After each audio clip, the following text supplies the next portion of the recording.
ទីមួយហើយដែលស្គាល់អារម្មណ៍បុនភូមិនៅក្នុងផ្សារតំណើបងអូនចាអត់នៅណាឆ្ងាយទេបងនេះក្នុងផ្សារតំណើជីបម៉ង271ហ៎ហ្នឹងគេធ្វើបុនភូមិក៏តុបតែងបង្ហាញជាមួយនឹងវត្ថុបុរាណខ្មែរយើងមានហូលផាមួងខ្មែររបស់បុរាណជាច្រើនដែលគេតាំងនៅលើហ្នឹងឲ្យយើងមើលក្រាស់សិតសក់ហ្នឹងក៏ធ្វើមកពីថ្លុកដំរីដែរដាក់បង្ហាញទាំងរៀបទាំងរាគ្នាអញ្ចឹងតែម្ដងតែរបស់បុរាណសិតតែរបស់កម្រថ្ងៃដល់ចូលឆ្នាំខ្មែរអូយទៅកន្លែងណាក៏ឃើញតែគេធ្វើសង្ក្រានមានស្តង់ណាស់ផ្លែមួយយ៉ាងដែរបងយើងចូលបុនភូមិនៅក្នុងផ្សារតំណើហើយមកដល់ខាងក្រោមគឺមានស្តង់លក់ម្ហូបជាច្រើនយើងអាចញ៉ាំតាំងចំណងចិត្តមែនមានភេទជ្ជៈរបស់ញ៉ាំផ្លែ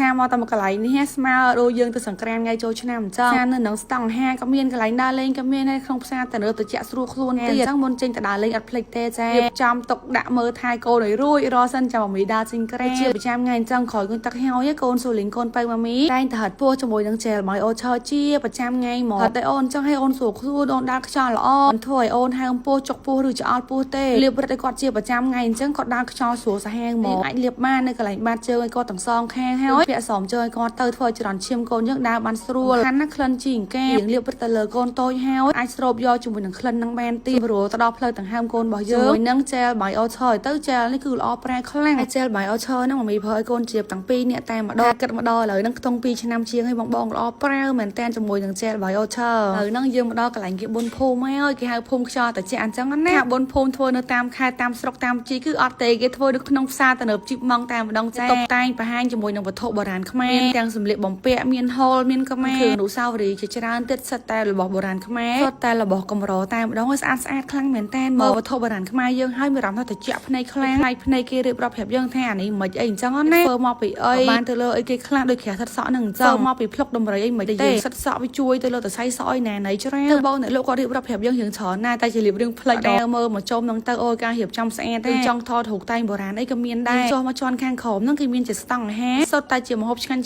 ប្លែកថ្មីហើយយើងបន្តឲ្យយើងដើរមើលចាបុនភូមិរួចរាល់ហើយចុះមកខាងក្រោមនេះមកសិតតែរបស់ញ៉ាំសិតតែស្តង់អាហារភេទតិចទឹកអីនិយាយទៅគឺមានមកចាប់ឲ្យយើងហ្មងម៉ាក់លៀបមនុស្សចូលចិត្តញ៉ាំហឹងកញ្ចក់កញ្ចប់ទៀតអើយរឹតតែចូលចិត្តហ្មងថាដើរទៅញ៉ាំឡើងគ្រប់ស្តង់ហ្មងចាញ៉ាំសាច់ក្រកផងសាច់ក្រកឯឡើង2 3បែបបងអានេះសាច់ក្រកអីមិនដឹងឯនេះទៅមានប្រហែលដាក់ញ៉ាំឲ្យបានគ្រប់មុខហ្មងចាភ្លក់ផងញ៉ាំផងដើរផងចារឿងគីឡូទុកបន្លែទៅខាងណាបានញ៉ាំឆ្ងាញ់ដើរញ៉ាំលក្ខណៈជិបចឹងសប្បាយណាបីតានំនេះក៏ឆ្ងាញ់ដែរមិនដឹងគេហៅនំជប៉ុនឬនំអីមិនដឹងទេដោយសារខាងក្នុងហ្នឹងគេប្រើជាមួយនឹងដុំឈីសឡើងដុំធំហ្មងចឹងនៅពេលដែលនំហ្នឹងឆ្អិនណាយើងទាញចាំមកវាឡើងតាយឈីសឲ្យឈ្ងុយនិយាយពីរសជាតិវាអត់សល់ផ្អែមទេបងថាញ៉ាំនំហ្នឹងប្រកាសថាដឹងតឡើងគីឡូច្រើនដោយសារវាមានឈីសឡើងដុំធំហ្មងជាអញ្ចឹងគីឡូទុកមកឡាយទៅសំខាន់បានញ៉ាំឆ្ងាញ់ណាទាញចេញមកឈីសគេឡើងតាយឡើងក្រាស់ខ្មឹកហ្មងអ្នកដែលគាត់ចូលចិត្តញ៉ាំឈីសអូញ៉ាំអានំហ្នឹងត្រូវមិនដោយសារតែគេដាក់ឈីសឡើងដុំធំទៅក្នុងនំហ្នឹងចឹងបានថានឹងពេញយើងឥឡូវសម្បូរគេធ្វើសង្ក្រានបោគេបើកជាមួយនឹងស្តង់អាហារបានសប្បាយបានដើរផ្លៃភ្នែកអញ្ចឹងទៅចេញពីកន្លែងស្តង់អាហារបុនភូមិគឺយើងចូលមកញ៉ាំជួយនឹងម្ហូបវៀតណាមអូយលើកទី1ឯងឃើញគេផុសឥឡូវសាក់មកញ៉ាំមើលខ្យងប៉ារ៉ានេះឆ្ងាញ់គេឆាជាមួយនឹងពងទាប្រៃហើយទឹកឆាខ្យងប៉ារ៉ាហ្នឹងឡើងឈ្ងុយមកញ៉ាំជាមួយនឹងបាយសអូយត្រូវណាស់តែគ្រឿងសមុទ្រហ្នឹងគឺសុទ្ធតែគ្រឿងសមុទ្រ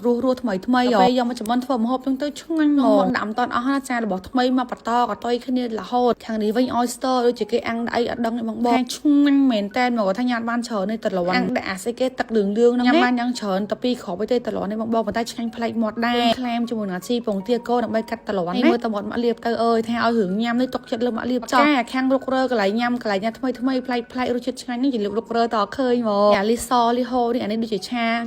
ផ្អែមមួយទៅឆ្ងាញ់ហ៎អាសុកវៀតណាមនេះក៏ឆ្ងាញ់ដែរមានផាត់ត្រីមានគ្រឿងសមុទ្រមានបកាទឹកសុកគេលក្ខណៈជូរអែមមកនិយាយទៅឆ្ងាញ់គេជ្រក់ជាមួយនឹងទឹកត្រីម្ទេសយើងធម្មតាណាតែកុំនិយាយរឿងទឹកស៊ុបចាធម្មតាមិនតែឆ្ងាញ់សាហាវប្លែកហ្មងនេះដែលគាត់ចូលចិត្តញ៉ាំម្ហូបវៀតណាមទៅនឹងដឹងអត់ត្រូវហើយទៅញ៉ាំនៅនឹងដូចជានឹងមកដុំ